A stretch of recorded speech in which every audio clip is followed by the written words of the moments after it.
Excuse me. So I am okay. Yeah, I'm live. Let me do one thing at a time. I'll make the sandwich real quick for my daughter. Make her sandwich. But yeah. So I wanted to talk about um propaganda, and I want to talk about my particular work I do in terms of propaganda. I want to talk about that. Yeah, I want to talk about that. Um so I don't know. I have some background in kind of like marketing, politics, branding. I mean, I'm not like an expert, but visual media, messaging, design. What else? Did I say branding? Just all of that. How do you bring images and information together? Oh Lord, what have I done? I cut it wrong. How do you bring images together with information? I'm really big on infographics. I really like infographics a lot. I think they're amazing because they communicate a lot of information in a palatable way. But anyhow, so that's my background: writing, communication, visual communication, written communication, verbal communication. So I kind of got a background in all of that. And of course, that is the basis of propaganda when you think about it. Visual communication, marketing, branding, messaging. That is essentially, you know, the that's the background of propaganda. So I can't think of a term that suits me better than saying I'm a propaganda artist, meaning that I can construct um, campaigns, messaging, run a full campaign with a mission. And so that's kind of what I do. And I do it in different spheres. I do it in the political sphere. I do it in social commentary. Um, Trying to think. I'm trying to think of how to say it in a nice way. Um, I have also done some sabotage. I'm not gonna lie. I have definitely done some sabotage, and I'm very effective. I get results. I would not like to share. I would not like to share those results online because I don't trust people like that. Um, but it's something that happens in the world. Okay, it's something that happens in the world. It's kind of necessary. You know what I'm saying? It's kind of necessary. I'm making my daughter sandwich. She's getting turkey sandwich and some chips for this afternoon. And then she'll have chicken. She'll have chicken, barbecue chicken later. We're gonna do a sandwich because I'm busy. I'm busy. All right, here you go, Loon. Here you go, baby. I'm a baby. You're my baby. I'm a big girl. Yeah, you're a big girl. I know. I'm not a baby. I know. I know. But you're my baby. So sabotage is part of propaganda, right? Because you have people who have a pro message and then you have a counter message. So I've been on a campaign, whoo, I don't know, man, like since 2000, I want to say since 2016 for sure. Now I've used it in political advertisements and stuff like that and for campaign materials. So one of the things I do is I design campaign materials. So, for example, and I use my my graphic design background and stuff, but so I'm kind of a one-stop shop. I can do campaign management, and I also do branding and marketing campaigns. I do a combination of things. Okay, and so like I said, I also do forms of sabotage, And if you don't think sabotage is real, it is. A lot of things you think are positive messaging are actually intentions to sabotage. It just doesn't look like sabotage, but they have what you call a counter message. And so the campaign can very much be directed at sabotaging someone else's campaign for something else. That's how that works. You can't tell, you don't necessarily know. I'll give you an example. They have this thing called, what Candace Owens is promoting it. What is it called? Preborn. Okay. Preborn, in essence, has a campaign that I would say is a sabotage campaign. Who are they trying to sabotage? They're trying to sabotage the message of uh what's it called? What the hell is the name of Planned Parenthood? Okay, because Planned Parenthood, their messaging is that women have a right to their body and they have the right to make decisions, and it's all about choice. Women have choices. Blah blah blah. It's a medical procedure. There's no what? There's no there's no life at birth. And so preborn is just one of many uh, organizations that have campaigns designed to basically tear at uh, Planned Parenthood in their branding and marketing. And everything is branding and marketing, trust me. I saw something the other day. I went to, let's see, I've seen it done a lot. You have to, once you get like a feeling for it, then you kind of understand what people are doing when I say sabotage campaigns. I went to Steak and Shake the other day, and they had a picture of, what was it? A chicken saying eat more marrow, because I think the Steak and Shake is on this thing about bone marrow in their damn oil, which is just disgusting. I don't understand that. But anyway, they stole Chick-fil-A's cow idea and reversed it. You know what I mean? And I also saw that when they had that, what is it, that fried chicken sandwich from Popeyes. We saw people doing sabotage campaigns. Everybody was getting in on it in the fast food. So it's really interesting. Sometimes they'll send a message and say, "Hey, how's it going over there? If this other company is having, a struggle, something bad happens to the company, here they come talking about y'all all right." These are sabotage campaigns. They can be subtle and they can be short, or they can be ongoing like preborn. They go on and on and on. They don't stop. And they even have a nerve to actually match your damn campaign. When you change your campaign message or you adjust it in any way, they adjust it as well. They don't make it like a secret that they are trying to sabotage your messaging. So I'm just saying, I'm just talking about my experience with sabotage and messaging and branding and marketing and propaganda. So that's kind of what I do. Um, I don't want to say the wrong stuff. So I'll say I have had times when I've been given somebody who needs to be individually as a person taken care of politically. And y'all know how that goes. You find out about, stuff that maybe people don't know that they probably should know before voting for somebody or hiring somebody or whatever the case may be. And that's for the public good. You know what I'm saying? That's not personal. That's not personal. It's for the public good. Um, so stuff like that, and it's like I said, it's not like it's not necessarily personal. It's just the nature of politics. Um, so that happens too. That happens too. And so what I have been, let me get back to what I work on mostly. Those things I have done and uh, will do in terms of politics and political spaces. Because there's some people, they just, boy, they are not cut out for the work. They are not cut out for it.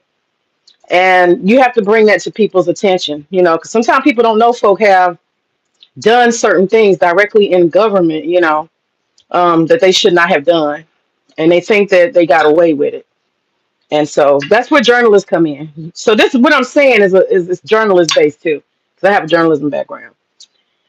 So I'm making corn here. I'm making garlic butter corn, baking it. So anyhow, what I'm saying is I have been working on a campaign for a minute now, and it started in what 2016, and I got some big funding behind me, but I haven't got to that place at this moment where I'm ready to spend it. Because this is a slow walk. What I'm doing, it's a slow walk. It takes a lot of patience, a whole lot of patience. Um, I have located a problem and an issue, and that is Confederate monuments in the South, the Southeast particularly. It's all over the country, but particularly the Southeast, the Deep South. And the reason why that's such a problem is because what we have come to find out is that our Southern government is directly in bed with the Confederates. Okay. Most of what you'll find is historically, if you look at these names from the Civil War forward, a lot of the people who took positions of power were from Confederate slaveholding, you know, uh, families. And they never stopped. They never left. They're still here. Y'all know how politics works. They hand it down from generation to generation. And so, with that being said, needless to say, a lot of our Southern uh, Republicans and even some Democrats, they come from a background where they absolutely 100% support the Confederacy. And so our funding in our states, you know, has, what's the word, has reflected that. The way they spend money in the state, the stuff they celebrate. I'll give you a couple examples. Um, for example, Georgia has a Confederate holiday. You know, this is the kind of stuff that they will act like it's a priority. Is that something that we need to be prioritizing? But there's some money and there's some people behind keeping that going. Don't think that there are not bills and legislation that come up that say, hey, let's do away with that. That's old. Let's get rid of that. There are families and organizations that stand up for this stuff every single day. And it's not until you challenge some of this stuff that's when they come out. And when they come out, they're ready to fight. And they fight hard. And then you find out how much money they got. They got money in this stuff. Okay, so some of the culprits that I have had to come in contact with when they come on out, when you start trying to change some of this old South Confederate stuff, let me tell you who shows up. These folks got attorneys, okay? And they show up with their attorneys and they start throwing lawsuits, you know? And that's when they get real. You be like, I was just trying to, lawsuit coming. So then you have to get into the legal battles with these bastards. And that throws a monkey wrench in a lot of stuff because stuff that could just change real easy. The sons of the Confederate veterans, here they come. Okay. And here come the daughters of the Confederacy. Now they're a very secret group. Very secret group. It's very difficult to define who they are exactly. The sons of the Confederate veterans are much more out there. They out in the front. They have pictures. And so one of the things you do when you do this kind of work is you have to study your adversary. So that's one of the things I do. I keep track across the state of Georgia as well as the Southeast of the things that they're doing legally as well as socially. And one of the things that has delighted my mind the past 2 years and given me lots and lots of, what's the word, pleasure, is that these guys are, for the most part, old. They're a dying breed. And see, to be a Confederate, you actually have to have a lineage. You have to have cared, okay? That you came from Confederates. You have to kind of have cared. And you know your family name, you know the land, the plantation, the this, the that you fought for. They have all their history and they keep track of it, okay? And so they have a great pride in it. But let me tell you the most sweetest thing about it is that my enemy is shrinking. My enemy is shrinking. And what I'm doing is I'm doing Georgia is a test. Georgia is a test because what I'm doing in Georgia, I can replicate in other states. So there's a strategic plan for the whole Southeast. And we started out testing. That's what you do. You test these things legally. We started out testing them in one place, okay? And then we set the precedent. So there's this area, city called Decatur. We tested it there. How do we remove Confederate miners? How do we remove them? What does it take? And we're dealing with state law. And one of the things I've had to learn is a slow process. It's very difficult because once they see that you have an interest in removing that which they love, they start creating legislation to fight you before you get to the finish line. So in 2019, they created state legislation to counter the work that we had been doing to remove the Confederate monuments. We were on our way. We were three-fourths of the way there. So what did they do? They wrote new legislation to protect the Confederacy. And then soon after that, next thing you know, here comes Trump with federal legislation. You see how that works? So it starts in one place as a test, and then it goes somewhere else to be implemented. And this is very frustrating because they keep moving the bar, you know? They keep moving the bar on you. When they see you're getting somewhere and you're doing it legally, they figure out, oh, okay, we need new legislation. We're going to address that with legislation. And so it put a monkey wrench in it for two years. And then finally, we figured out through lawyers, let's study this. Let's study the law. Let's study. Well, they got some loopholes, you know. And there's a lot of, I would say, espionage. I'm not trying to make this exciting, but there's a lot of espionage that happens in all of this because you have to know what your enemy is doing. And so, of course, this is where public records comes in, open records request. You want to see who's talking to who and what they're saying because the government, you have access to it. You can find out what the governor's telling the Sons of the Confederacy or what letters or, communications, what agreements have they had? What correspondence? Let's see them emails, you know, that type of stuff. It gets real deep real quick.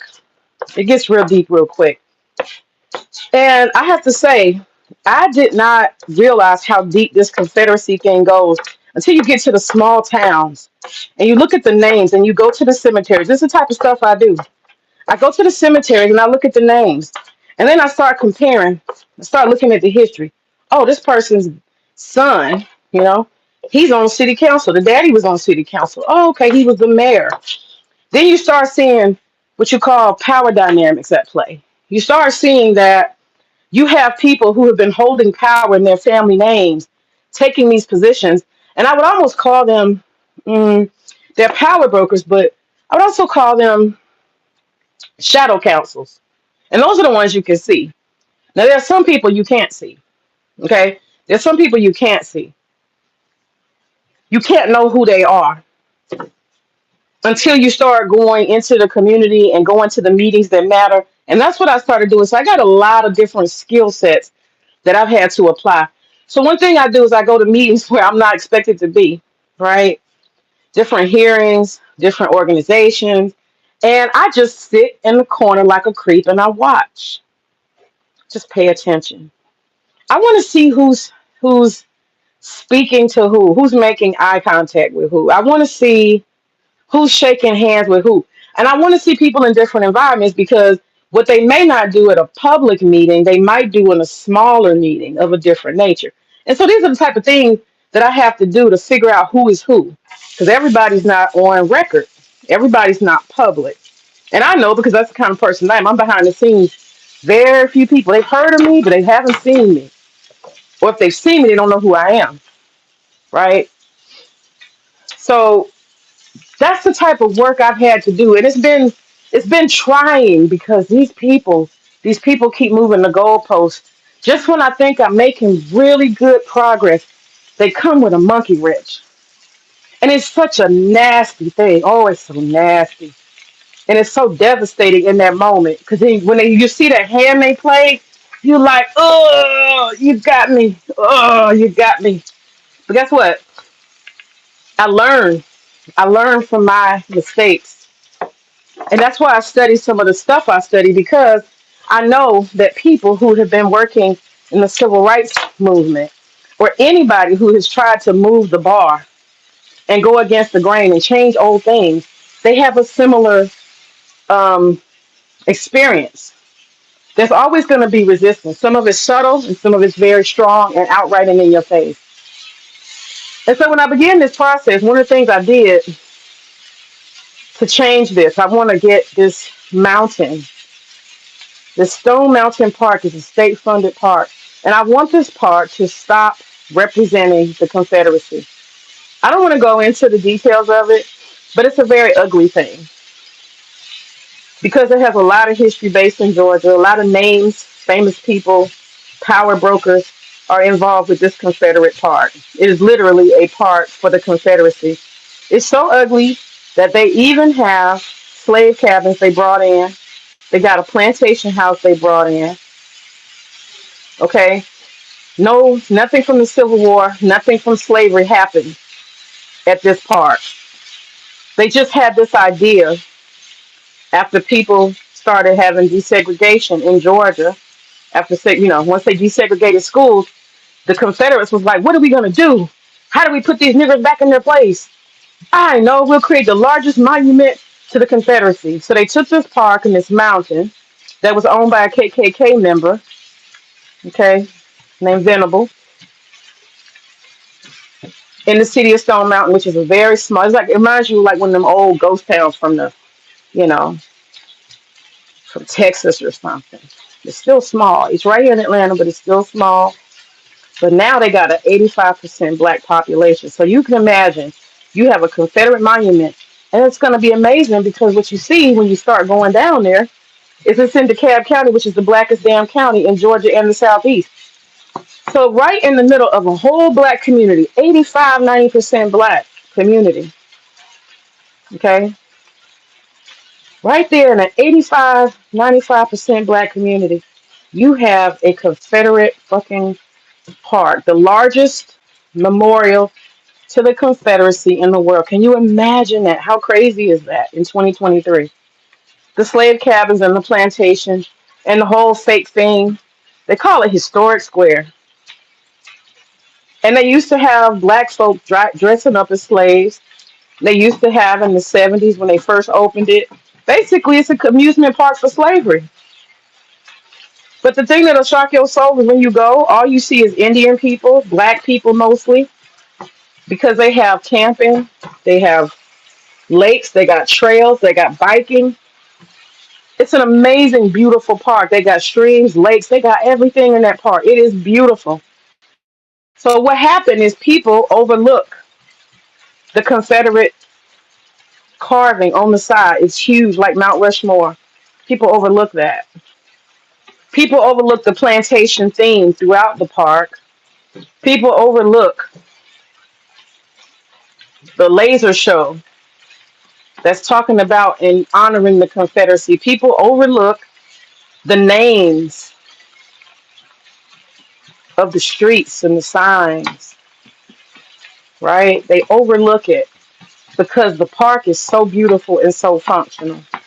And I'm one of those people, I used to overlook it. Okay, I used to overlook it. Everybody knows about Stone Mountain Park. Stone Mountain Park is actually the largest attraction in the Southeast. And so I went into what I would call a campaign of sabotage. I didn't start out that way. I started out very friendly, approaching the Stone Mountain Memorial Association board, knowing that at the end of the day, that Governor Kemp is the one who is in charge and he makes all the final decisions about this park. But what I did is I spoke with these people because I believe you talk to people like people, you know. So this board of a whole bunch of white folks. And the first thing I did is I said, you know what, this looks weird, y'all. Why don't y'all have any black people here on this board? And I started just talking to them, just asking questions. Next thing you know, they come up with two black board members.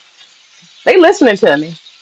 And I asked them, why is it that your marketing has only white people? When have y'all walked through this park? These are the people who were chosen by Kemp, the governor. And I'm just going to their meetings and talking to them. What is your marketing strategy? Because I don't see any white women. That's all I see in your advertising. What's up? So all I do is just observe and ask these questions. And next thing you know, they have a campaign where they start changing the website. They're listening to me. Now, a lot of times I think that one thing that black people do is that we assume that we're not that smart. We assume that they're smarter than us. But when you really get direct down to it and you start talking to some of these people, I'm making curry for this what you call it? For these I'm making curry for these egg rolls. I'm about to take the egg rolls out. You will find that these people are not as intelligent as you think. You will find that they're not creative, they're not thoughtful. These people don't know anything. A lot of people put on outfits and suits. I can see straight through it. They put on facades. They take these titles. They make you think that they are so big and bad and great. But what you find out is they're not much. And it didn't take me long to figure that out. I would ask them questions that somebody should know, and they didn't have no answers. You know, some of the stuff I'd be saying to them, they weren't getting it. They had no exposure. I said, oh, these are just some old ignorant ass white people who the governor trusts. That's all. They just some old ignorant ass white people. Don't let the look fool you now. That's one thing I have learned. Do not let people's looks, titles, and the way they behave or their name. Don't let that shit fool you. It's a whole lot of people in the world getting by on nothing but a name or a title. Trust me now. These motherfuckers do not be smart. They're not that intelligent. Okay. And so that's one of the things that I realized. And so what I did is I started working this board. I started working them. I started talking to them, asking them questions, seeing how far they would go. I wanted to see if I could get some allies. I wanted to see if there was anybody who was just an abject enemy. So I start off slow with things that are non-threatening. And I just find out a little bit. So what I did is I read all their biographies. And I was like, oh, okay, so this person's from South Georgia, this person this person's that. And you find out so much about people. It's not like doxing, it's just that you want to understand who you're dealing with. You can see how deep they are into stuff, the memberships, the things they belong to. You're like, oh, wow. So one particular guy, I can't remember the name of it right now. One particular guy was a member of this fraternity. And this fraternity is a fraternity that is white only to this day. They never had a black member. You have it's like their mascot, right? They idolize Robert E. Lee. All Southern universities have this particular fraternity. And so what I found out is that this man, his name ends with the third. His whole family lineage is in this fraternity. So I realized that he goes deep. That shit go deep with him. When I say deep, I'm talking about deep, deep. This is one of them pass it down from generation to generation races. You got to know that kind of stuff, you know? And he is the chairman of the board. Doesn't that make sense? Mind you, he's deep, deep, deep into it. So I found out that this board is quite a trip. Okay, so the lady who is the president of the NRA, she's on the board. Yeah. You're talking about some big hitters right here. So I started talking to her, get to know her. And I'm friendly. I don't go in there cutting up. And see, that's one of the things I had to teach some of these other black organizations that coming in there with signs and talking shit, that is not necessarily the best move. Get your foot in the door. Settle down. Take some tea. Relax a while. Get to know some people. Get comfortable. Let them know you ain't going nowhere. It make them a little nervous, but they'll be all right. Let them know you ain't going nowhere. So anyhow, one of the things that I did is I kind of figured out who was what, who doesn't give a damn. Oh, this person doesn't care. They're not into the Confederacy that much. They just happen to be submitted to this because it's a personal friend. Okay, good to know. This person, that's a vote maybe I can count on. Maybe I can, you know, get this person to go a different direction, that type of stuff. You got to know. But that's Smith. His name is Smith. Smith. He has been a thorn in my side. And I talked to him, and I mean, he's so hateful. He's so goddamn hateful. He's so goddamn hateful. You can see, he's just a cracker, you know? You can see the anger in him. Whatever you say is coming in one ear and going out the other. He's just such a cracker. He's so angry. He's so racist. But he was built like that. He was born like that. He was raised like that. How can I blame him? Right? How can I blame him? He's just a cracker. He a natural born cracker. He being exactly who they programmed him to be. That's why we say, don't get mad with people for being what the fuck they were born to be. That's just by design. It is what it is. You can't get mad with people. I ain't mad with you. What am I mad with you for? I'm gonna fight you, but I'm not mad. I am not mad. You got your mission and I got mine. So that's the type of thing that I had to do. I had to say, okay, now what is the message and how are we gonna turn this thing around? Because what we found out is that they have this whole history and lies. They have this whole history of lies when it comes to the Confederacy. You know, it's just heritage. It's just history. You know, this was the greatest time in America. They have these campaigns, this branding and marketing of worship of General Lee and these Confederates, and how proud and how tied to Southern culture it is. You know, centering white experience. These are all things that are problems. And so, how do you turn that around? How do you turn that message around? They want to protect the park. This is historical. So what you do is your research. Let's find out if this is historical. It's not.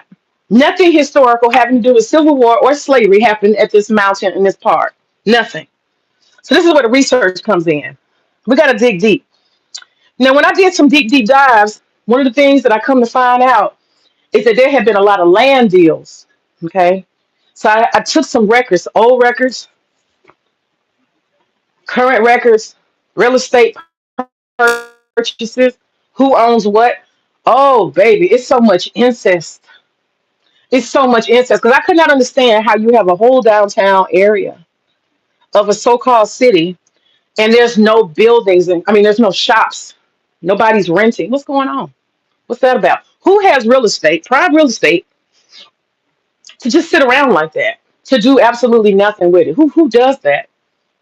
You're either uber wealthy or you're dead, or somebody gave you that shit and you don't care because you didn't have to work for it. Something's going on. And so that's what I did. I looked into it. And what I found is that during those early years after the Confederacy, a lot of those white families who were Confederates were handed a bunch of plots of land in downtown Stone Mountain. They were handed it.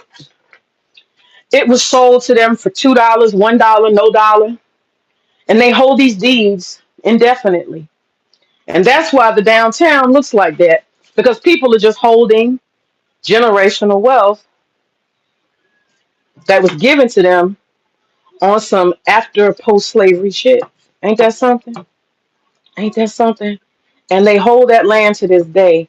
A lot of people talk about reparations and people talk about slavery, and people think a lot of that stuff is gone and it's over and it's not an issue anymore. But I submit to you that a lot of people cannot see the traces of the money. They can't exactly trace the money. And if you could trace the money and you could trace the real estate and the assets, it'll shock your soul. I have one such situation I can speak on. There's a place called Callaway Plantation. They have this humongous um, Christmas. They have this humongous Christmas um, event. Flight, they like all these lights and shit. They got all these lights and shit, and people come from far and wide. You know, they got blow up snowmen, and they got the nativity scenes. They got so much stuff going on. And you just ride in your car because the land is so big and grand. The land just goes on for miles, right?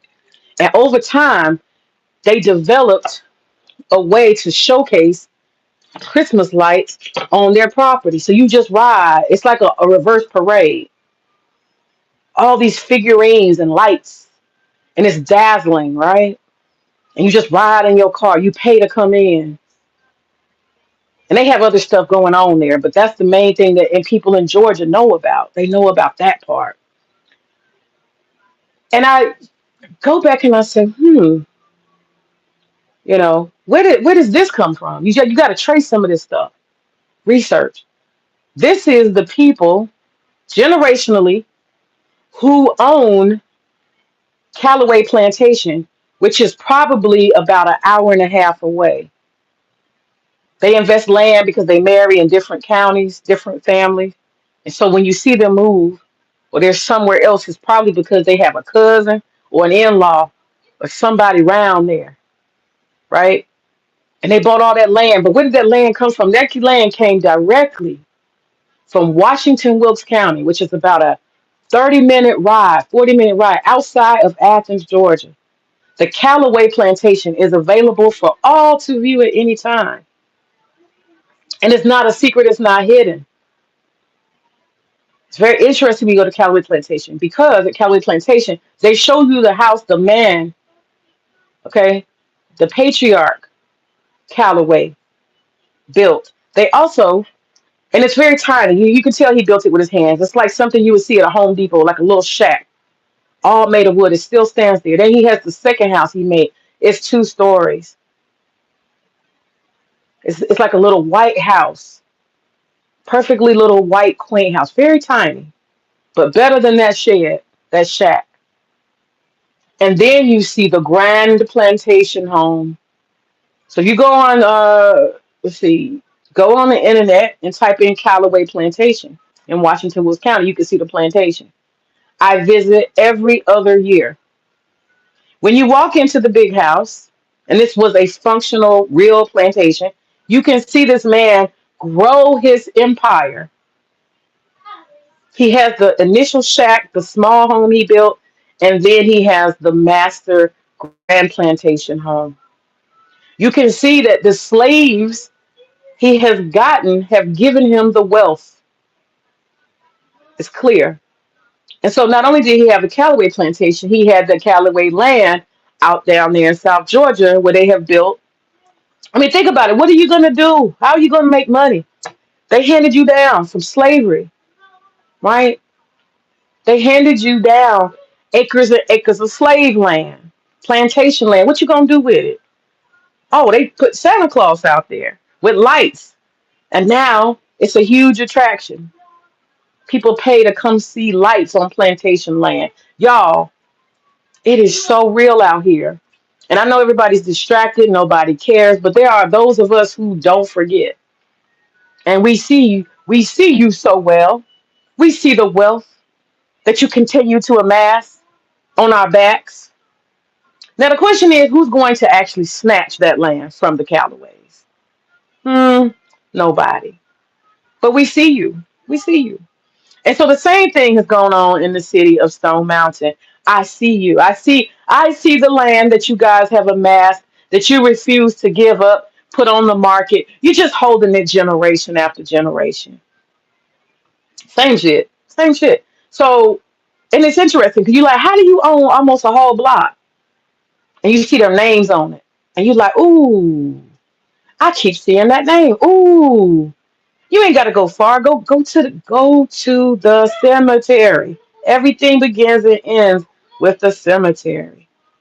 Then you start looking around and you say, how did that street get that name? Because see, in small towns, important people, they make sure that they get a street.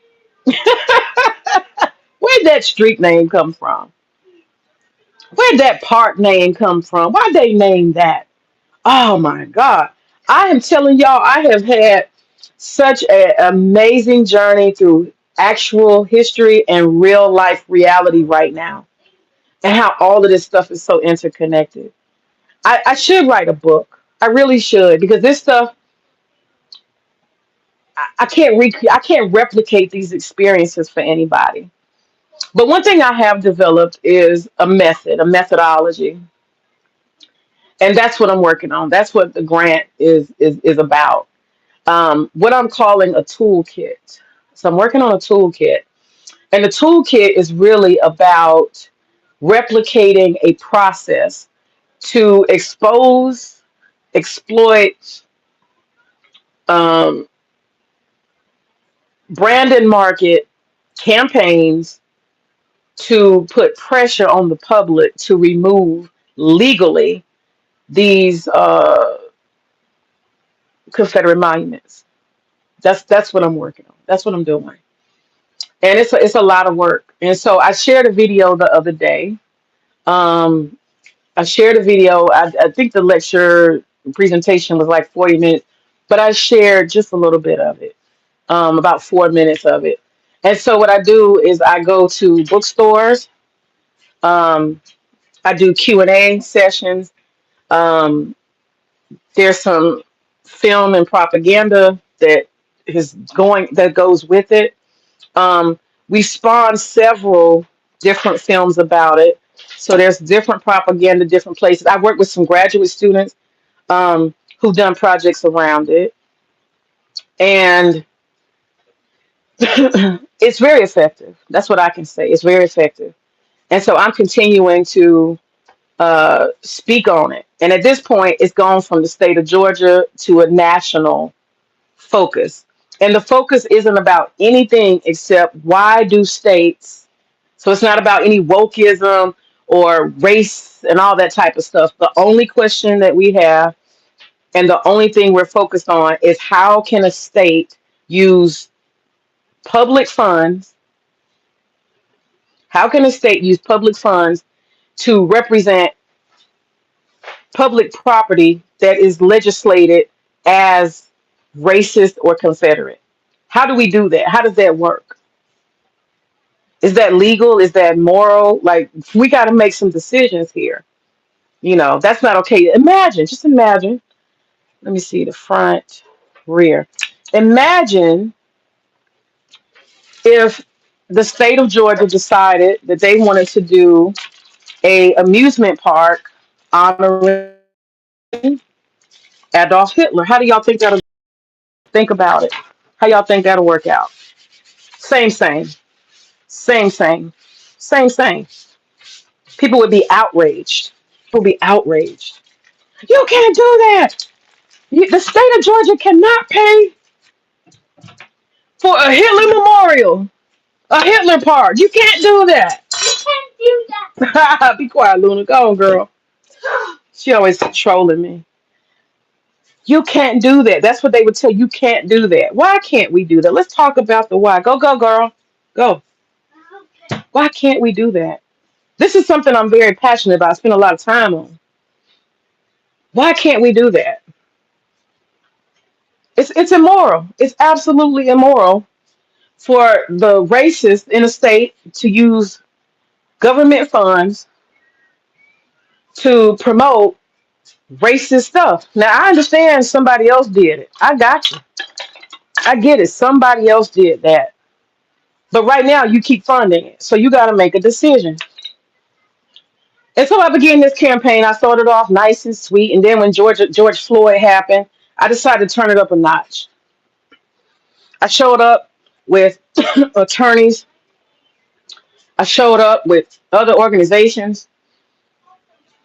I showed up with film crew. I showed up with the media. They were not ready. They said this bitch is declared an all-out war. Yes, I have. I have. Absolutely have. And they were confused. But if they look at all the questions I asked them, they should have had some brains to figure out where I was coming from. It's not okay. What you're doing is not okay. And so at that point, they began to be very, very concerned because propaganda is very powerful. Propaganda is very powerful. And so, long story short, in this campaign, one of the things that was decided was we're going to meet, we're going to talk to you, we're going to tell you what we want. This was my strategy. We're going to tell you how to fix yourself. And once we tell you how to fix yourself, we're going to give you an opportunity to just come on and fix yourself. But if you don't want to fix yourself, then at that point, we're going to have to just go ahead and drag your ass out here in these streets. I'm going to tell y'all how it was. That's how it was. We're going to talk to you now. But after we talk to you, it's going to get dirty. It's going to get nasty. So if you Google me, and I don't mean Google me like I'm somebody. I'm not. I just mean that's where you can find what I'm talking about. If you Google me, you will see the different layers and levels, the propaganda campaigns. That's the part you can see. That's the part you ain't gonna see. There's a lot of that. So long story short, and I have a lot of other stuff, but I'm not gonna get into it. Right? It's a lot of other stuff. I'm not gonna get into all that. That's not relevant right now. The thing I'm trying to say, and this is how I kind of got into having to do and use propaganda to fix things that need to be fixed. Okay, so here I got this. So that's a curry roll. I'm making curry rolls. I'm gonna surprise my husband. I hope he will be pleased. I think he will. Let me taste it. Matter of fact, let me see if I need to add anything before I get deeply started. Mm-mm. You know what? Cheese might be good. Should I do cheese? Nah. Mm-mm. I can add a little more spice. But anyway, I think I put a pinch of red pepper, chili flakes in there and see what that do. I don't want to make it inedible. You know what I'm saying? You make it too spicy, you be like, God damn, it's pretty good. I'm liking that flavor. It's pretty goddamn good. Let me mix that around. I probably only get like 5 or 6 out of it. We'll see. So anyway, on this journey, I got attorneys, I got lobbyists, I got all these people I done brought together. I created an organization called SMAC, Stone Mountain Action Coalition. I'm ready. And so when I stepped to them, they like, what the whole fuck? This bitch was espionage all along. She's not our friend. You're right. You are correct. You are correct. And so we said you have to fix yourself. So we're going to give you a prescription to fix yourself. Now, when I first had came in contact with these white folk, they was talking stupid. We need to protest. We need to get signs. I said, you don't sit your backwards ass down somewhere. And that's the thing, too. All of them are highly educated. So you have to be careful with these woke white liberals because they always think they know every goddamn thing just because they got some degrees in the Juris Doctorate, right? Think they know every fucking thing. So I had to have a lot of battles with these motherfuckers. But you know what? I blame black people because had black people really been on it, engaged, had some money, I wouldn't have had to deal with these white folks. But when you have to run campaigns, you got to have money. You got to have money. You got to be funded. A lot of people think shit just come out of somewhere. No, it comes, I mean, out of nowhere. It come out of somewhere now. It come out of somewhere. It costs money to run campaigns. And that's why like I said before, I have some big funding, but I gotta wait. I'm waiting about 2 years to half of these fucking Confederates die off. I need these motherfuckers to die because they're all old. As much as I try to fight them, I'll be better off if I just wait till half of them die, because they die. I look at their pictures. They take an annual fucking picture on Confederate Day, and the motherfuckers be dying. Last year it was 10 of them. Now it's 7. Yeah, keep going. I need all y'all to croak, because your sons don't care about it. Your grandson think he laughs at your ass. Okay? But you, I need y'all to croak. I need y'all to go ahead and die off. Because guess what? When y'all start dying off, y'all can't pay old boy. Okay? They can't pay him anymore. I'm talking about the lawyer. They got a goddamn Confederate lawyer. And I talk to him. I talk to him all the time. He is a perfect Southern gentleman. He just as nice as he want to be. He wears a bow tie and everything with his evil ass. I talk to him. I tell him my ideas, and he launches off into one of them damn long ass conversations. He loses himself, and I get bored. I be like, all right, then. Well, till next time, we'll do this dance again. But all of them full of shit. But I tell you, Smith, he's so deep in this shit. He's actually Trump's friend. Look him up. Look him up. He actually has indictment under Trump because he's his lawyer. He's his lawyer. He's Southern Georgia lawyer. He sure is. That's how deep it goes. He is Trump's Georgia lawyer. That stopped the steal shit. He got caught in it. He got indicted. Yes, he did. And who was laughing was me. I was like, I hope you go to jail. I can't stand Smith. He's such an asshole. He's such a racist. He's such a racist. But I've been dealing with him for years. And they can't stand me. They be like, why does she keep coming here bothering us?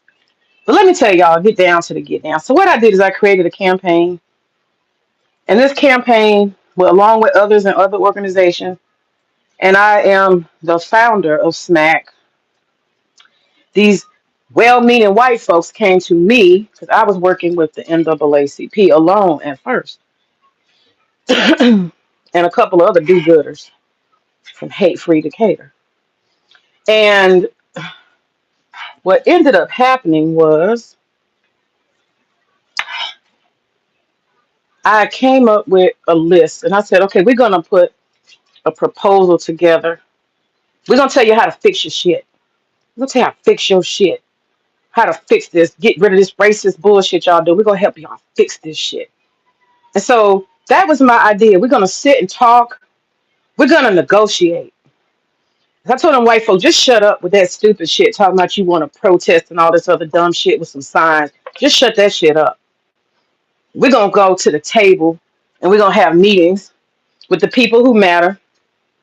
See, that's the thing. They always think everything with black people is, we got to show out. Just because that's what BLM is doing, that's not what we're doing here. I'm not BLM. If you want to do BLM, go find BLM. I have to tell them, go find BLM. I'm not doing that. Ain't nobody protest. You just want to feel like you're doing something with black people. That's not this party, sir. Sorry. So sorry. That's not how we get down. We civilized. We're going to meet in quiet rooms with the people who make decisions, and we're going to have a conversation. And we're going to cut some deals here. We're gonna navigate this problem together. That's how that's going to work. Okay? And that was hard for them to stomach because they had so many visions in their mind of them, on the news, marching and hollering or doing whatever. Some white folks bullshit, They always have fantasies about revolution. They ain't about to do. They ain't gonna bust a damn grape. Come to find that out later. Bunch of fucking cowards. But anyway, they got money. All of them got money. Got money, so it's okay. We got T-shirts, we got flyers, we got websites going. Got all kind of stuff going on, stickers and shit. Legal fees taken care of, all kind of shit. Things got taken care of. So we're just gonna roll with that, right? We're gonna roll with it. We're gonna roll with it. And so the campaign began. We gotta embarrass your ass, expose you, call the news on you, talk about you like a dog, set you up. And that's how that started. And once we start shaming you, then at that point we're gonna tell you how you can fix yourself. And so we started saying this is how you can fix yourself. Take them fucking Confederate flags down, okay? Change them street names, do this, do that. They bullshitted, they cancel meetings. That's the kind of stuff they do. They play them kind of game. We're going to cancel the meeting. We don't want to talk about it. Okay. I'll be at the next meeting and the next one, and the next one. And if you don't have any more meetings, then I'm gonna go to the news and I'm gonna ask them why you ain't having no meetings. And put your ass on blast. Either way it go, you can't win. You can't run. You're gonna have to deal with this here. Okay. So this is how it went down. And so we waited and waited, talked to him, had the people come in, had all kinds of stuff. It's news cameras everywhere. It's embarrassing. They kind of feel humiliated. They tired of answering these goddamn questions. This nappy haired black woman won't go nowhere. And every time they have a new meeting, it's 30, 40 more people asking questions. Everybody want to talk. This is chaos. What is going on here? How did all this start? Who's the troublemaker? It's May. So anyway, we realized after a certain period of time that these people just did not want to act right. So we said, okay, so you want to keep canceling meetings, you want to kick the can down the, okay, fine. Fine, fine, fine. We're going to give you this presentation, okay? And we're going to tell you how to fix it, and we're going to wait for you to tell us if you're going to fix it. Instead of them telling us if they was going to fix it, what they decided to do is just keep canceling meetings. So 4 or 5 months go by, they keep canceling me. They don't want to talk about it. They don't want to discuss nothing, right? Okay. So we got on the job. We will take your funding. That's how that's going to work. We will take your funding. So at that point, we started a propaganda. Okay, that's the sabotage I'm talking about. We started sabotaging with propaganda. Hey, Coca-Cola, you're a big sponsor of this park. Hey, you guys say y'all are for the people and y'all are all about equality. Y'all got all this woke shit on your website. How are you over here sponsoring the Confederate Party? You want to answer for that? Can we meet with you? Can we talk about how you really feel about black people? Can we have that discussion, please? Oh, well, we're thinking about. Oh, okay. So y'all just think y'all gonna do shit in the dark and it's gonna be like that? Yeah, maybe the world needs to know that Coca-Cola got a problem with black folks, and y'all support the Confederacy. How about that? Oh yeah. Hey, Marriott hotel chain, international chain. You got a whole plantation hotel over here. That don't look good for your brand. Does the world know you got a plantation hotel with Robert E. Lee and all these themes of slavery out here? Do they know? Ah, that's not a good idea, is it? Okay. The people who manage Dollywood, that's the management company, Herschel. So we contacted Herschel. Hey, you got all this racist shit going on around here. Is that good for your brand? So we started a sabotage campaign. By the time we dragged that whole fucking park, by the time we dragged them, Marriott hotels, we sent them pictures. Look at what you're doing down here. Look how racist this shit is. This needs to be shared with the public. You know what they told the park? They said, we gotta go. We did not realize, see, they didn't realize. We didn't realize that y'all had all that going on. Yes, you did, because y'all decorated that damn hotel in a Confederate thing. Yes, you did. But you want out. That's okay. You can go. You can go out. No problem. That's okay. Just leave. They left. The management company, same thing. Oh, Lord, this is racism. We don't like this. We got to go. So their management company of 20 plus years bailed on them once we started the sabotage campaign. Racism in the middle of George Floyd. How dare you? How dare you? You low lies, right?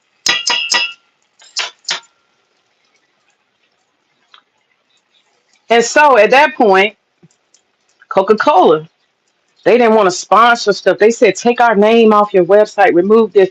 Oh, we went down the line. By the time we got done with them and we got a public boycott going, y'all can read about it. Y'all can read about it. By the time we got that public boycott going, they lost $22 million. Let me say that again. They lost $22 million. $22 million and counting. And it was savage and it was brutal. It was making national news, international news. Embarrassing. People asking questions. Even some of the people on the board had people who publicly confronted them in their own family. You ought to be ashamed of yourself. The shame, blame, and explain was in full effect and very effective, I might add. So these people started seeing their progress go down, their sponsorship, people canceling, people not want to do business with them, right? People not want to do business, people canceling events and golf tournaments, people dragging them publicly, people stopped buying passes. We had them so bad that people, they started doing buy one pass, get one fucking free. You understand? Sabotage. It was ugly and effective. By the time they had to do their quarterly or whatever annual report, and they said they lost 22 million. They said, at that next meeting, we think it's time to change. It might be time to update the park, and maybe those Confederate flags, they might need to come down. Yeah, yeah. Now we on the same page. I'm glad. But you don't hear none of that till you lose $22 million. That's so sad for you. That's so sad for you that you couldn't just listen and you made me do this to you. That's so sad you couldn't just listen and do what's right. But now you got your pockets tight and now you want to come talk. Okay. And so what happened was they kept calling the governor. Oh, this is just out of control. We're losing money. We lost our management company. Now Marriott's leaving. What does she want? What do these people want? This has got to stop. We're losing out here. We're losing out here. Be quiet, girl. Ouch, I just burnt myself. We losing out here. Y'all feel me? So we get a call. The governor would like to discuss this proposal. His team wants to talk about the proposal. I bet they do. I bet they do. Because you got to figure out how you're going to fund a failed fucking park and losing millions. You got to figure that shit out. And it's not going to be easy because it's going to keep going. This boycott going to keep going. It's going to get ugly. It's going to get ugly. I'm not bragging. I'm just telling y'all facts. So that's how we end up down there at the Capitol. We end up down at the Capitol. We end up down there at the Capitol because the governor said that the board is frustrated and they need solutions. They need solutions. They got to figure this out. How you gonna keep losing money? Where you gonna get your funding at? And your management company gone. Don't nobody else want to manage a racist park. Lord have mercy. What a mess we have created. Oh, they were so frustrated. Can you please stop? Please stop. Stop all the news. Stop all the stories. Stop all the harassment. Stop it. Please stop. So we went on down there. Shh. Stop, Luna, I'm talking. So we went on down there to the Capitol and we made some deals. We made some deals. And we have legislation in place. I should have mentioned that to help to legally remove this slavery thing from the park. We have legislation. This is the third round of legislation. You have to renew, tweak it and renew. And it's just for this situation. So I have legislation. We collectively, all of us who've been working on it, we have legislation down at the state capitol. And we keep pushing it. So when we got to the table, it was me, two lawyers, and a lobbyist. And we all did our presentations in the governor's office, the real office, not the fake office. And we pretty much got a deal. Pretty much got a deal. All of these things, the branding, letting Confederates come and have hate fest down there. They was having whole hate fest, like what do you call it? Like concerts. Unite the Right, Nick Fuentes shit. They was coming down there with that. They said no more. And we got a way in which we do that, a mechanism through the AG in which we keep that in place. They agreed that if any time that some Confederates or crazy white folk want to come and show out, that they will close the park. So that would deter them instead of embracing them and letting them come. We made a lot of progress. We cut some deals. One of the things I did as part of my shame campaign is during the month of February, Black History Month, and most of these white folk, these woke white folk, did not want to do this part. And that's why I said they're cowardly. I said, we're going to do sit ins. They refused to follow me. That's where I started seeing the break because that was just too black for them. Martin Luther King, in the spirit of the civil rights movement, sit-ins, which is peaceful protest, civil, non-disruptive, or as John would say, good trouble.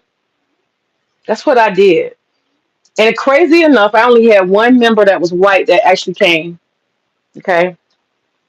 Everybody else was black. Black school board members, black city council members, all kind of different black people would come through. And we would just sit there with folding chairs and signs underneath the Confederate flags. And I'm freezing cold. It's winter. It's winter. I'm freezing cold. Got coffee. My fingers are chill. I got gloves on, coat. And I had one white lady in her family. She had a lot of adopted kids. She used to come sit with me. And so it was a gathering group that was getting bigger and bigger and bigger. And it was highly embarrassing because we don't say anything. We don't talk. We don't harass nobody. We just sit quietly in the cold every Saturday for 4 hours, holding those signs. Why are Confederate flags waving? This is disrespectful. Replace it with American flags. The Confederacy ended. Da da da. You know, all these different things. It's a hodgepodge of messages. And we sat there and sat there. We did these sad sit-ins. And then I evolved them to read-ins. And it was highly effective. We don't have to yell and shout and raise hell. We don't have to do all of that. Every single time without fail that we would do this sit-in, these sit-ins, I would put in a permit. And see, that's one thing I learned as an activist. Be very careful. Be very, very careful how you deal with the police. Be friendly as fuck. Do not put up resistance. Don't act crazy. Don't talk shit to them. Pig this, pig. I don't do none of that. I learned each of those officers by name when I would go to those meetings. I walk up to them and I say, "Hi, officer so and so." Very respectful. I look them right in their eye. All of them white men on this. On the park has its own police force. I got to know the captain. Very respectful. And remember when the captain died, I walked up to all of them and I said, I'm so sorry for your loss. We got to learn how to be civil with people, for real. Treat people like people. You'd be surprised how you transcend racism when you just know how to talk to somebody like a human. Seriously. But those police officers, because they had been told, because there's folks, there's eyes watching that need to see in law enforcement that not necessarily the actual Stone Mountain Police Park, they were told to get pictures. And I understand pictures. So they would come when we're doing sit-ins, they would take pictures, they take photos, they walk up. They say, "Hey, what are you doing?" And I'd say, "Hey, you got my permit already." "What do you mean?" I get a permit every time. But I guess they didn't have the sophistication to know how to engage and just have a conversation. "What are you doing?" "Sir, there is paperwork that I submitted 2 weeks ago that I would be exactly in this spot at this time and I'm leaving exactly at that time. You have the permit in hand, I'm sure." That's what I'd always do. "Oh, you should refer to Captain So and so. He has the permit. I applied for it and it's approved. It's got a signature on." "Oh, okay, okay, all right." I know how to deal with them. I know how to deal with them. And so that's a pattern I have. I only do things where I have permit and permission. And I work in connection with law enforcement. I am not about to invade and have unlawful. Because, see, that's where the trouble comes in. When you do stuff that way, that's when you have these subversive groups come and folks throwing stuff and doing stuff and tearing up stuff. I don't play like that. Mm-mm. I'm going to get a permit and they're going to see the kind of character I have as a person. They're going to see I'm very civil and respectful. And it would be out of character for me to do certain things. I'm not stupid. If you pay attention to history and you look at, I read all them FBI, CIA paperworks that they finally released on the Black Panther Party. And what you find is infiltration is everywhere. It's everywhere. And they pay attention to everything you do, your patterns, your da da da da. So be consistent. Be consistent. Because if you are making trouble, good trouble, and it's actually effective, somebody's on your head somewhere. They ain't taking your picture for nothing. They're not asking questions for nothing. And when the protests and the different things you do bring out people that cause the FBI to have to come out, they watch, they paying attention, right? When the whole energy of the Confederacy is swirling around and they have all these characters and they have to call in the National Guard and they got to keep shutting the park down, they're paying attention. So be consistent. Work with law enforcement. Get permits. Do shit with civility and respect. You don't have the problems of the Black Panther Party. You know, you don't have those problems. People talking about, oh, so and so attacked so and so, they fired, but I ain't about that life. I'm not that type of activist. I'm so sorry. I'm not. I'm gonna get the same results I need to get, but I ain't gonna do it like that. I ain't stupid. That's how you get them charges. I remember I got this very strange phone call. I said, oh, they trying to test me. Maybe they trying to set me up. What's this about? Called me, asked me, oh, um, Miss Freeman, that these are official, this executive level calling my phone. I'm representing. What is it? I'm representing law enforcement on this call. So here we go. I'm sending you an email right now, and I just wanted to know if this is, are you, your event. He didn't ask me if you something. He said your event tomorrow. That's something, something, something. I see you're having an event. That's what he said. I see you're having an event tomorrow. Something. He sent me an email same time. I see you having an event tomorrow. Something, something, something. And I just wanted to know. I said, oh, you're assuming that's me. Oh, absolutely not. I said, you know me. I always put in a permit. I always get permission way ahead of time. I have no idea who this is. And while he was talking, I'm typing the same thing on the email. I have no idea who these people are. I have no affiliation. I don't know nothing about this.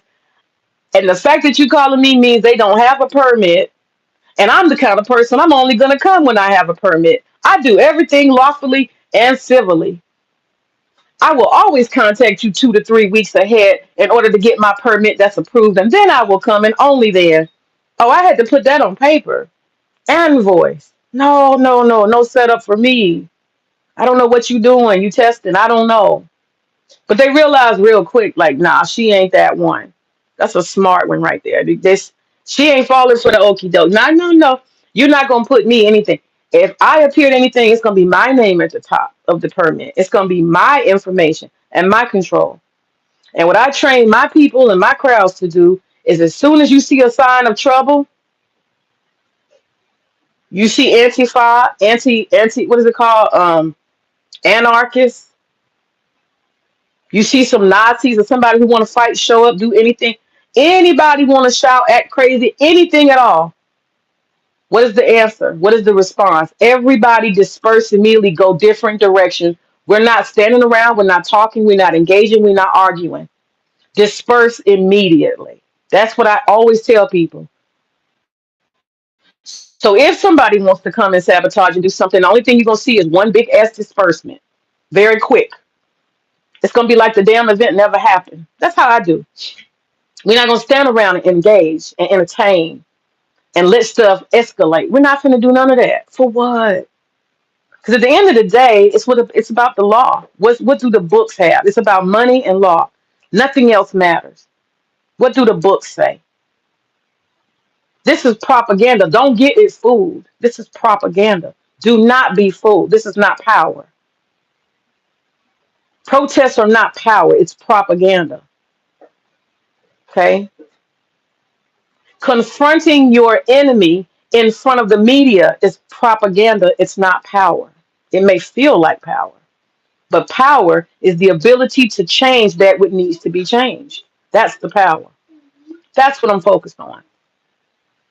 We got to legally make the state of Georgia divorce the Confederacy. That is what I'm after. I do more research, and what I come to find, I said, well, I got to trace the money. How do these sons of Confederate, how do they get funding? Because Martin O'Toole is a pain in my ass. This is their lawyer, Martin O'Toole. He is the pain in my ass, the gift that keeps giving. This motherfucker, every time I turn around, no matter where I go, what other organizations I work with, we in fucking Savannah trying to remove something. Here he comes. Athens, Georgia, we get a Confederate movement, memorial removed at Athens. We replicate what we learned in Decatur. We got Decatur down, and we've been going throughout the state. I call them in Athens. I call them in Columbus. I call them wherever they are. And we change and we exchange numbers. We talk about tactics. We get on the same page. This is how we use the law. There's a loophole in the law. We discovered that and we replicated it. If a monument of any sort becomes a nuisance to the public, it can be removed. That's the loophole. If any monument becomes a nuisance to the public, it can be legally removed. We love that. So lots of monuments became what? Nuisances to the public. And we're doing it everywhere. Everything's a fucking nuisance now. Oh, how did that spray paint get over there? How come there's signs and graffiti all over that thing all the time? It's a nuisance, isn't it? You feel me? Loopholes. Now, I ain't never did it. I'm just telling you what happens. Once we see a nuisance, it becomes a damn nuisance. Gets painted with pink and red and shit all the time. I don't know who does these things. Not me. Not me. But we just say, hey, we got a public nuisance, and there it goes. It's self-fulfilling prophecy. And boop, it's gone. But here comes Martin O'Toole with his goody do-gooder ass. Here he comes with his fucking lawsuit. He's just like me. I'm so tired of him. He's so tired of me. Just when I think he's gone, here he comes again.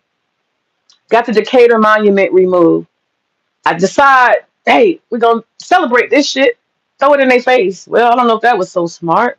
Here comes Martin O'Toole. We're going to put a lawsuit on there since you're gloating. Right? Just March. This past March. Here come the Sons of Confederacy with Martin O'Toole. He want to sue the state of Georgia on behalf of the Confederates because guess what I did with those sit-ins? I got them to take down the Confederate flags. He's still mad. They mad. How did this black bitch get them to do it? It's against Georgia law. I embarrass you. I drag you. I won't shut up. I won't go away. And y'all know what's so funny? Them do-gooder ass white people, after George Floyd is 2025, them motherfuckers could care less. They don't care about black people. They never did. White folk, you gotta watch them, baby. The ways of white folk. They will throw money around. They'll do this, they'll do that. But when it's time to actually stand up and put your feet on the ground and show people what you made of, they disappear. They just there because they want to feel good. They want to feel woke for a minute. They ain't about shit. They ain't about shit. So I'll tell this part. I'll tell this part. So what I did in the process of all this, I discovered that the mayor of the city of Stone Mountain, because I'm in the park. I'm dealing with the park. And I'm in all these meetings, and I keep seeing Pat Wheeler, Pat Wheeler, Pat Wheeler, Pat Wheeler. She's the mayor, this old white lady, and I started researching her. Oh, she's been here for 20 something years. And like I said, I sit like a creep in the corner. I'm watching her. All the Confederates, they come and patting her on the back, hugging her, kissing on the cheek. I said, oh, you the mayor of an 85% black community? Unquestioned and unchecked. These niggas keep voting for you. What kind of plantation is this? I need to start looking at this mountain and start looking at this plantation of Negroes over here with this old slave mistress. What's going on? So I switched my focus and I started looking into the city. I said, oh, this just won't do. Bitch, you gotta go. You are a daughter of the Confederacy. You over here kissing and hugging, and there's such familiarity with these Confederates. She was there to protect the Confederacy. You can't be serious. Yes, she was. I seen it with my own eyes. Every meeting she was there. Now, mind you, the city has the mountain in the middle of it. Okay, location wise, the big mountain park is in the middle of her city. So I thought that's why she was there. But I come to find out that Pat Wheeler is a die-hard daughter of the Confederacy. She supports it. She loves it. She's defending it. I said, oh, yeah, bitch, you got to go. I'm about to take you up out that seat. You got to go today. And so the search began. We got to find a replacement for Pat Wheeler. And so I proceeded to do a sabotage campaign on her. I got a black city council member who I joined partners with, and we dragged that bitch up out that seat. We dragged her. I put on a propaganda fucking show that would make the devil shout. I embarrassed, humiliated, and dragged this woman because the people needed to know that she was a Confederate. I call her Mayor Jim Crow 2.0 with a Confederate flag behind her picture. I spread it far and above and wide. I went on the campaign literally on foot, and I let everybody know with the whole crew and all the people. I got crews and crews of people to go out and make it known and social media. This woman is a whole racist. How is it possible that y'all voted for her for mayor? She can't be here anymore. She's got to go. She's got to go. She cannot be here anymore. Don't you see? You can be free. The plantation ended, y'all. Let's get off the plantation. The message was clear. My sabotage campaign was so excellent. I got the bitch out after 23 years. She threw in the towel. She did not run again. Now all I had to do was find a replacement, and that was not hard. We found a woman. I won't say found. She was always there in the community. I got involved in the black community, the 85, 90% black community, because I actually care, because I live here. But white people don't care. They could give two fucks. They just wanted to feel woke and good during George Floyd, you understand. White guilt. So these motherfuckers then moved on with their life. All of them. I pay attention. But here I am. I'm getting involved with the black folks and the real power. See, that's what I'm talking about. Real power. I want to deal with real power. Real power. And so I told Pat Wheeler to her face, you gonna have to go. You got to go. I told her. And I look at him just like that in the eye. You gotta go. You can't be the mayor anymore. She's looking at me like, what? Yeah, you can't be the mayor anymore. It's not, no. I'm taking you. And I tell people exactly what I'm gonna do to him. I'm gonna take you out of that seat. And she's looking at me like this little black lady with the napkin. Yeah, me. I'm gonna take you out. And by the time I got done dragging her and had on the news and all this other stuff, and then I exposed that they were having legislation to deny voter rights, and she signed on to it. Here's proof, and like here you go. And not only that, Governor Kemp, guess who? He has a list of people who approve him, who support him. He supports them. Her name is right there in bold. Y'all are black people. She don't want y'all to vote. But y'all think about that. It's right here, right now.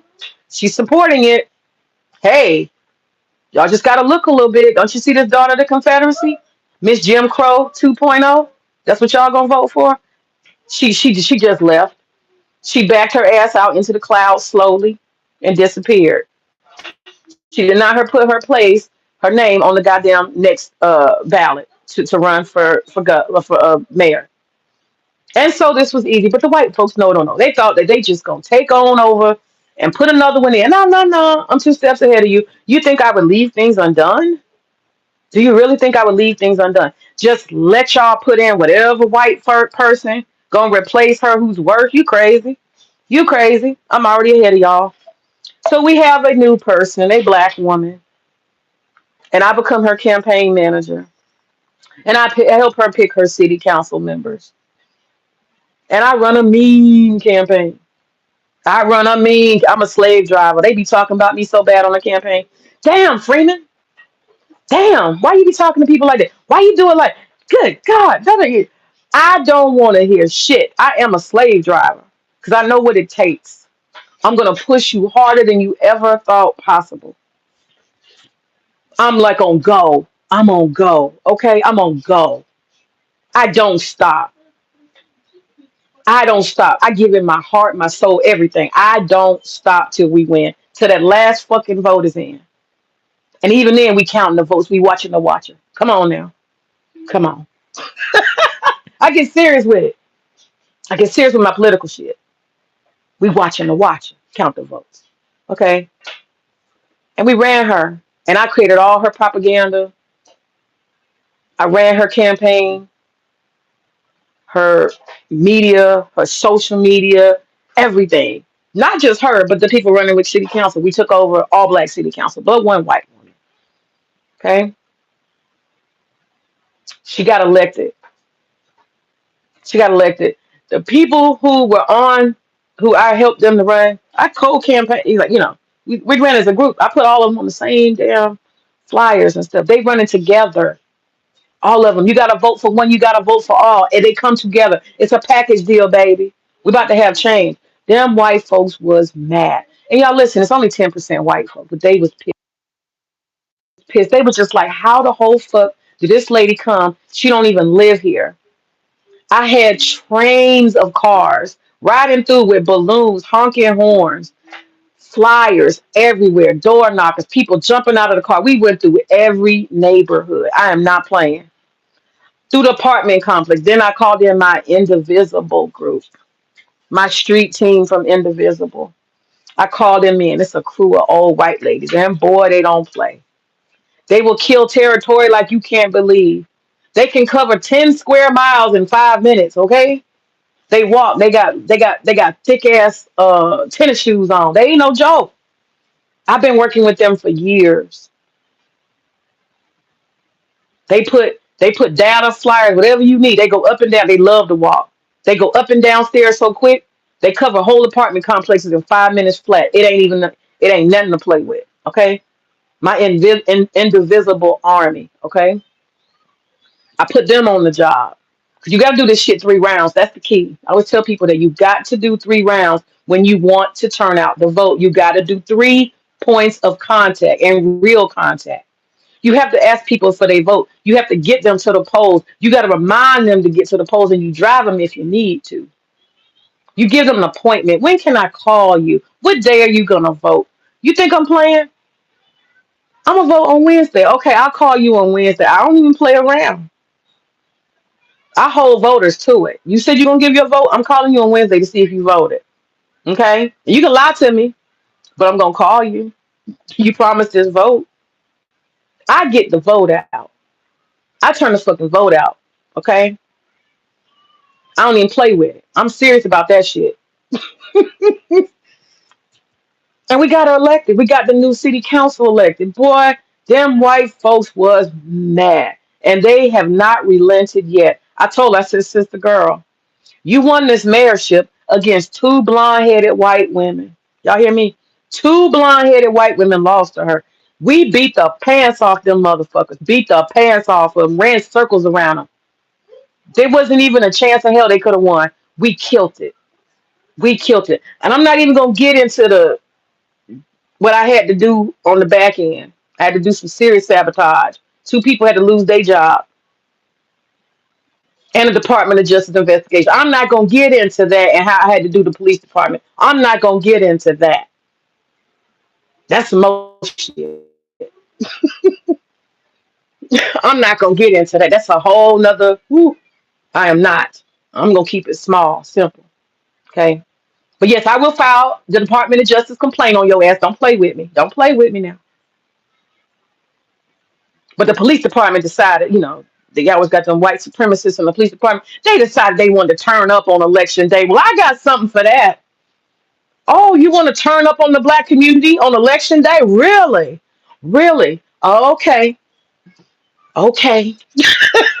They won't never do that shit again. Because guess what? The chief gone. Chief of police gone. He gone. After internal affairs investigation, and the other investigation, motherfucker gone. You won't do that again. Okay, that's all I'm gonna say. I'm gonna leave it at that. I'm gonna leave it at that. I don't want y'all to think I'm mean. I'm not mean. You got to do what's right. You got to do what's right. You can't try to influence black voters not to vote because you mad. You can't do that. What do you think this is, Jim Crow? You thought we was just gonna let you do that? Shit, you crazy. How you gonna send police out to harass the people running for office on election day on the street? How you gonna just let me just stop. Let me stop right there. You see the audacity? And you thought you was gonna get away with that? Okay. All right. I'm getting turned up. I'm gonna stop talking about it. I get mad when I think about it. I get real mad. The audacity in 2022 that you think you can do that. These white folks, man. These white folks. Anyway, so that's what I had to do on that end. I had to take a little detour and I had to figure out why this white woman was a mayor when she's a daughter of the Confederacy of a whole all black community. And I had to go ahead and get her on out of the spot. I had to just take her on out. Bitch, you gotta go. This ain't matching. This ain't gonna match. So that's the type of thing I mean about propaganda and sabotage. It's not personal. It's not like, ooh, you had an affair on your husband. Not no stupid shit like that. It's literally you want black people to lose the vote in Georgia. But at the same time, you want these same black people to vote your ass in every year. You see how stupid you are? That's all I did. I made it public. The same lady that don't want y'all black asses to vote is the one asking y'all to vote her in as mayor. Does that make sense? And the black folks apparently didn't like it. So they said no. And, it wasn't like she just walked away. What happened was she started getting bombarded with calls and complaints and questions. That woman has spent 20 years there and she ain't never had no problems, no complaints. Very docile Negroes. Ain't got nothing to say, no opinions. Oh, but once you get one little troublemaker, now everybody got complaints. They start telling her and talking shit to her. I realize that you haven't fixed the so and so street, and we've got this problem and that problem. Oh, they started breaking open a can of whoop ass on her down at City Hall. That's why she resigned. All it took was one. All I need is one mic. I'm laughing. I ain't drinking. That's just sweet tea. I just made it. That's sweet tea. I don't want y'all think I'm drunk. Sweet tea. But I'm just talking. I'm just talking and explaining my situation. So that's where it is. And Stone Mountain has a whole bunch of angry white people. They mad because they never thought they would end up with a black mayor. They pissed about that. They still mad. They still mad. So I have to do some stuff around that sometimes because they acting up, which is what they supposed to do. That's why I say don't get mad at people for doing what they supposed to do. They were programmed to be mad about black people with power. They ain't doing that wrong. You just gotta keep doing what you gotta do, which is right. Well, that shit is good. My husband will be very happy. Curry rolls. Oh my god, it's so good. Okay, so I'm about to end the stream in a minute, so I can cut this watermelon, and then I'm gonna go play with my daughter. I'm doing a lot of cooking and cleaning today. Tomorrow and the rest of the week, I'm gonna be very busy and out and about. But anyway, so that's what I deal with propaganda. And so I'm celebrating because Martin O'Toole got his ass whooped in March. He went to try to fight the state of Georgia to have those Confederate flags replaced. And you know what the AG said, the Attorney General of Georgia? He said, I'm gonna dismiss this. This is in line with the agreement because basically Governor Kemp, and his um, policy team, they agreed and they wanted the bleeding to stop. So they agreed to take the proposal that we gave and adjust everything on the proposal. Everything on the proposal except two things. And let me tell you what those two things are. So we got Confederate flags. They were taken down.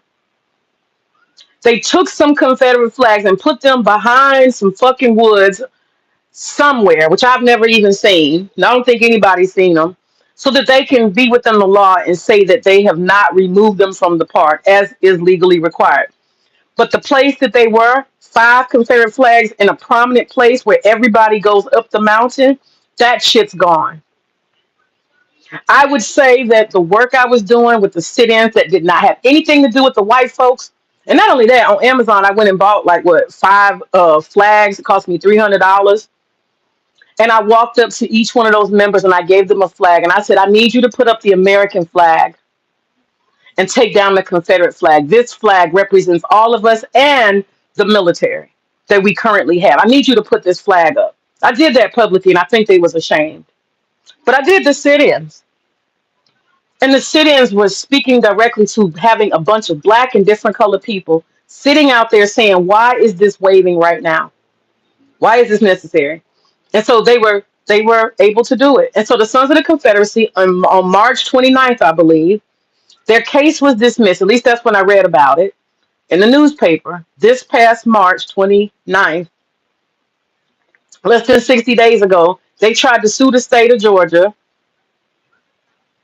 because they want those flags that are up. And the attorney general, again, I'm not going to speak on it too much, but there are lots of agreements that came through this deal. Lots of agreements. He did what was necessary. Let me put it that way. He dismissed the case. I can tell you right now, Martin O'Toole is red as a goddamn tomato. He pissed. Good luck, Martin. I should rub it in his face. I should send him an email.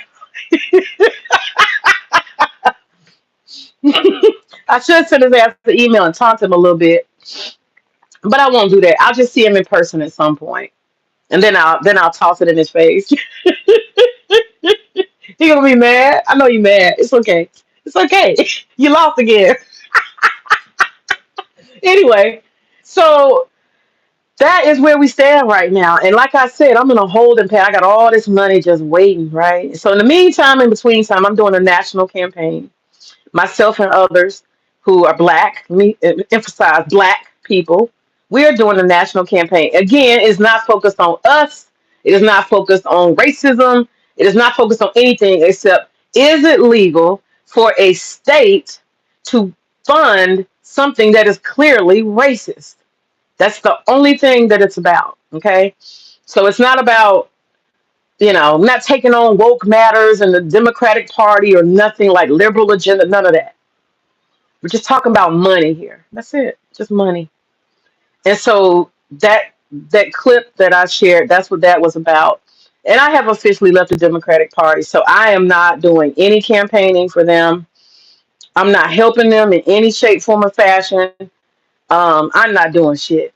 They can just forget about me. I'm gone. And that's hard because I've been part of Indivisible for shit. I don't know, since Obama years, beginning of Obama, I've been part of Indivisible. And that relationship has to continue, but I don't know how. Because I'm not doing shit for the Democratic Party. I'm just not. And I don't want to even help the Democratic Party in any way, shape, form, or fashion. So I don't know. I got to figure that shit out. I don't know. I don't know. I love Indivisible, but I don't know. I'm not. I don't know. I'm new to divorcing the Democratic Party, so I don't know how this works anymore. I don't know. I don't know. But anyway, so where do we stand? Oh, he would not change. I sent him a special proposal after he rejected changing the street sign. I sent him a special proposal through one of the members of the board, and he went to the governor's mansion. They discussed it one on one. He came back with a black member of the board who told me this. And he told me, he said, nah, this is the one thing Brian, he calls him Brian, Brian rejects. And I'm like, what? This is the easiest part, to change the fucking names. But I guess this is the part that the Confederates would stick on, and it is in the law. It is in the law. I ain't gonna lie, legally it's there.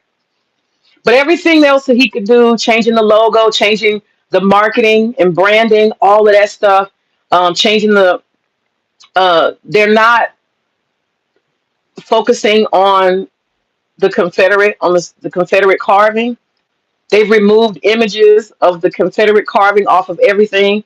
They're not selling Confederate memorabilia anymore. I mean, there's so many things. Everything has changed. Everything has changed. They actually are going to create a museum to talk about putting slavery and the Civil War into context. It's supposed to be a whole new exhibit. They're getting rid of a lot of this iconography. There's two things. and they're not paying for the carving to be clean. And the Sons of the Confederacy are saying that it's been like what 3 years, and you got to clean it every 3 to 4 years. They're saying they're going to sue about that because eventually the grass, the trees, and the flowers will overtake it, and it'll disappear behind the grass, and you can't see it from the ground. This is what we hope for. It looks like we're well on our way. In about 2, 3 years, you won't even be able to see that goddamn carving. It'll be gone, taken over by nature, and they know it. They're mad. They're mad. But anyway, I could not get him to change the signs, the street signs. This is what I'm waiting on. I'm gonna wait for about 2 years. Hopefully, Martin O'Toole will be dead. I'm not trying to be mean. I'm just telling y'all facts. I want Martin O'Toole to be dead, and these Confederates, hopefully, they'll be less in number, and less in number means less money. Less fight. I got to put up with less resistance, less people coming to the table to complain. So I'm waiting on some of these old farts to die off. I'm just being honest. That's just the truth. I tell everybody publicly, I'm like, I'm waiting for them to die. When half of them gone, then I'll come back and I'll start doing this campaign again. But in the meantime, I'm doing an education campaign across. It's national at this point, national campaign. And the one I did the other night was in Cleveland, and it's a whole audience there. You can't see them. Sometimes I can see the whole audience, but they have watched the film. Okay. And after they watch the film, they pay to watch these films. And once they watch the film, then they want to engage. They want to talk. They want to have questions. They want to be educated, enlightened, and all that type of stuff. So we do these sessions. And then the one before that was in, I believe it was Colorado. And they wanted to fly me out, but it's just kind of like, it's such a remote place. I was just like, nah, I'm good. I don't want to go. And then before that was New York. And so it's going to be going around the country. And then, I mean, we also already did this in UK, United Kingdom as well.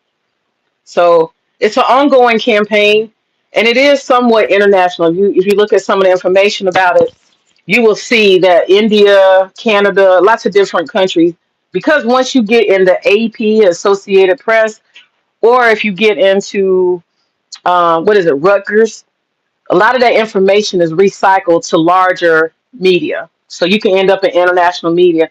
What the fuck do people in India care about City of Stone Mountain? But, you know, once the AP or Reuters, I'm sorry, Reuters, once they release the information. So, like, I have an article featuring, my work in Black enterprise, you know. So once it goes different places, it ends up in a lot of different places. That's what I'll say. So Associated Press and Reuters are two ways that you can easily have your information replicated in places that you hadn't even thought about internationally and nationally. So I want to speak on this part real quick, and then I'm gonna go. There is a need for Black people to get back to the earth when it relates to what's the word,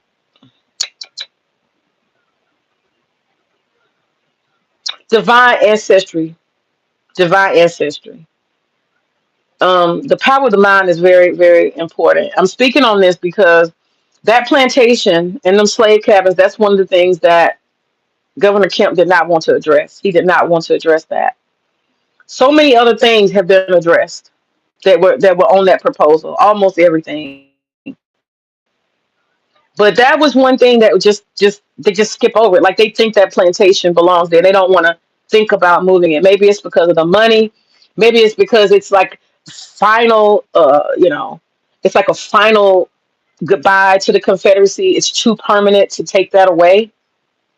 That maybe that plantation house they had there gives them hope. Them slave cabins gives them hope. The shit is sad that you built a fake plantation so people could enjoy and pretend they were back in slavery times. And they literally had people, actors in the 70s, black slave actors, and white women walking around with veil dresses.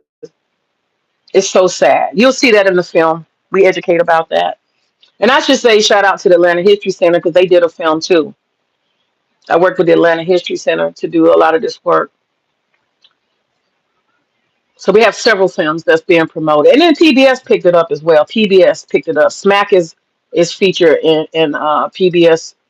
They featured of film as well. So we have several films that have evolved out of this propaganda machine here.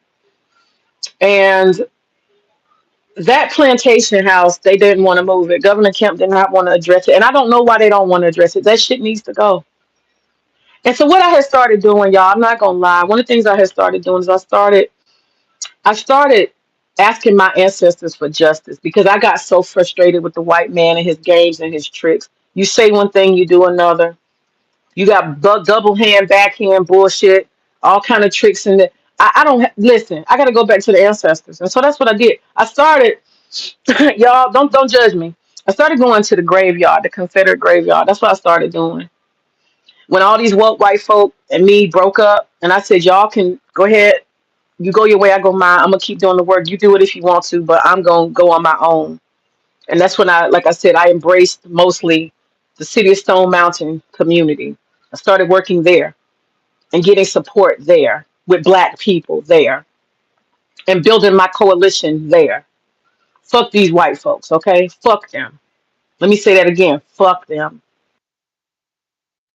And so one of the things I did, let me change this out. No, it's not going to change. So one of the things I did is I started going to the Confederate grave and I started writing down the names and collecting the dirt. And I have been, I'm going to say the word focused. That's the best word. That's the nicest word I can use.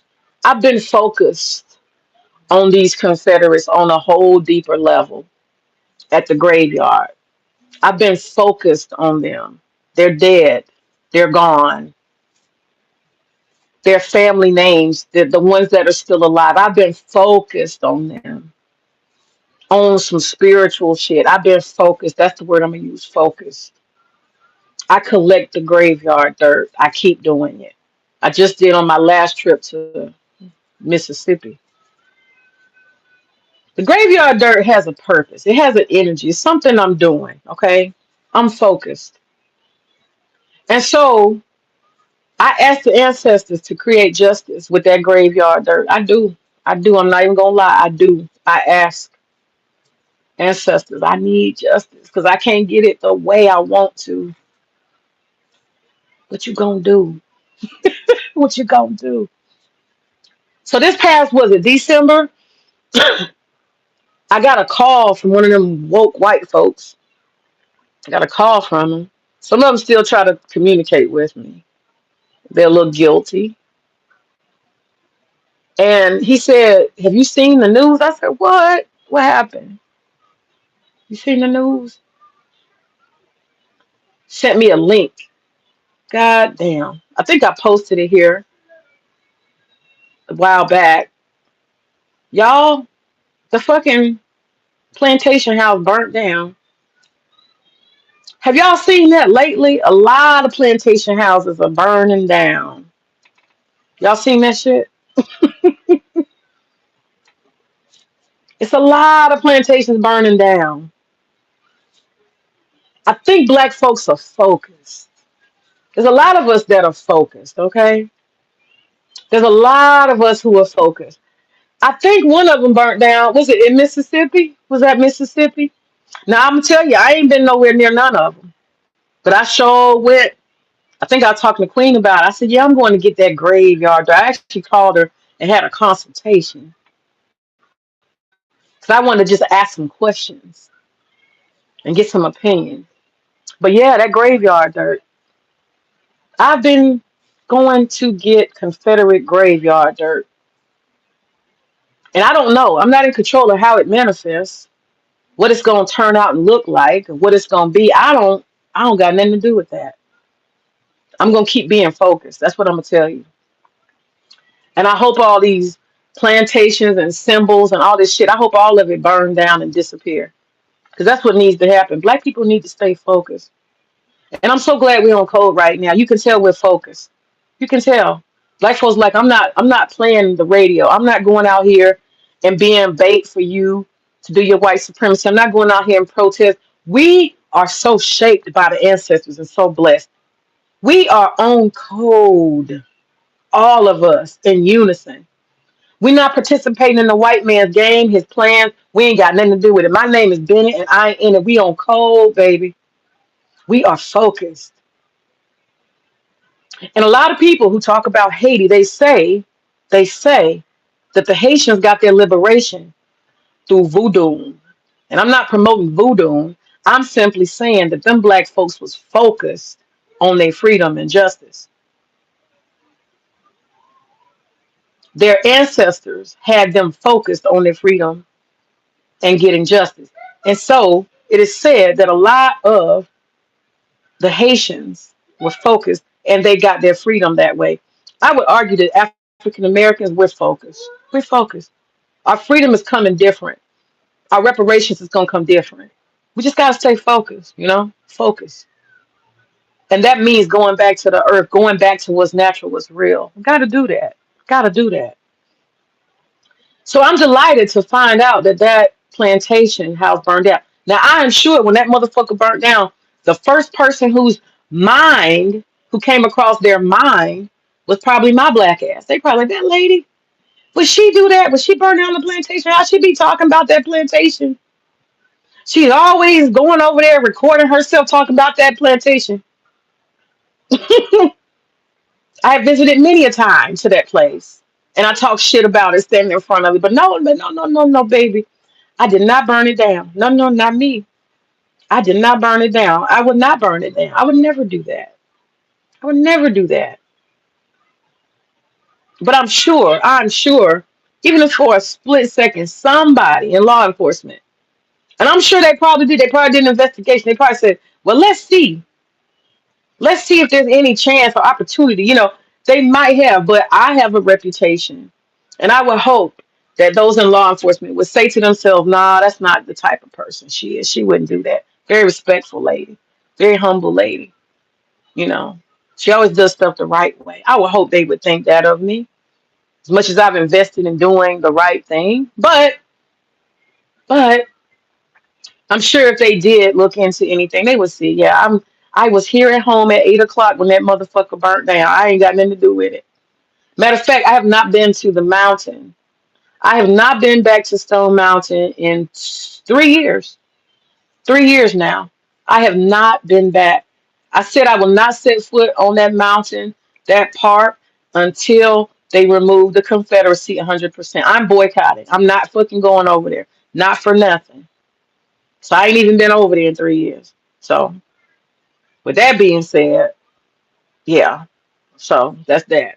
But the report says that they had a actual electric fire because the damn building was old and it started in the basement. And they burnt that shit to a crisp. It's done. So I am gonna do a proposal. That's what I'm gonna do next. I'm gonna write a proposal and I'm gonna suggest that they take what I had designed already, which is an international park for children. Turn that area into an international park for children with flags and all kind of shit from China and Russia. I did this proposal a long time ago, but it would be a state of the art kiddie playground, no water involved, just a place for the world's children to come together. It's already got a parking lot. It's already flat land. They can just take all that bullshit, all them stables and slave plantation houses and all that other bullshit and get that shit on out of here. An international park for children with a theme. I think it could be really fun. And that's what I'm going to propose. I'm going to propose that. But anyway, because I do want to see what they're going to do with it. I don't think they're going to try to rebuild that shit. They know that's not going to fly. Rebuilding the plantation house in 2025, that would be a mistake. That would be a very big mistake. So that's the work I do. That's the work I do. And there's various forms of marketing, various forms of branding. Uh, and the next thing I'm going to do that I have this money set aside for is I'm buying billboards. I'm going to be buying billboards. But I got to run these billboards on Highway 78 and 285 and maybe 85. I'm trying to be as close as I can to the area. And maybe a few in downtown Atlanta. I'm going to be trying to run like 4 or 5 billboards in strategic places for 6 months. That's going to cost a lot of money.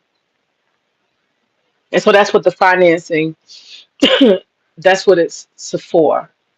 And I think it's gonna be something. It's gonna be something. That's all I can tell you. And I'm gonna kick off, uh, yeah, a southeastern boycott, a national boycott, because we did a local boycott and made them lose 22 million. We did a local boycott, not even the state of Georgia, but I'm gonna go for a national boycott. And God willing, the most important people who have been in this fight longer than me, God willing, they will be helping to lead this campaign, you know. But yeah, that's what I'm up to, and so that's the work I do, um and I have some other, I guess you would say, colleagues who do the same thing in other southern states. And so one of the things we're doing is working on a conference so that we can create shared information, because some of us southern states have similar laws and loopholes, and so that's the work we got to do. And so that's when I talk about propaganda and the work I'm doing, that's what I'm doing. And I didn't look for it. I've been called to do it, and boy, I still don't understand why I've been called to do it. And it's led me to Confederate graveyards. Yeah. So anyway, that's my thought. I just thought I would share. And my husband has been working a lot lately, so I've probably been on the internet a little more than usual. He works seasonally for airports, um, because we fly for free everywhere, and so that's what we do. Um, he works in the summertime for the airport, and so he's gone a lot. And so it's me and my kid. I mean, he's here sometimes, but in the summer he has to be gone quite a bit.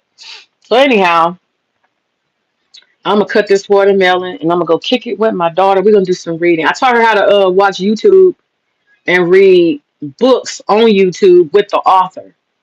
So I thought that was kind of cool. So we practiced that earlier, and so we might go do some more of that. That's kind of cool. That's better than keep watching stupid cartoons, you know.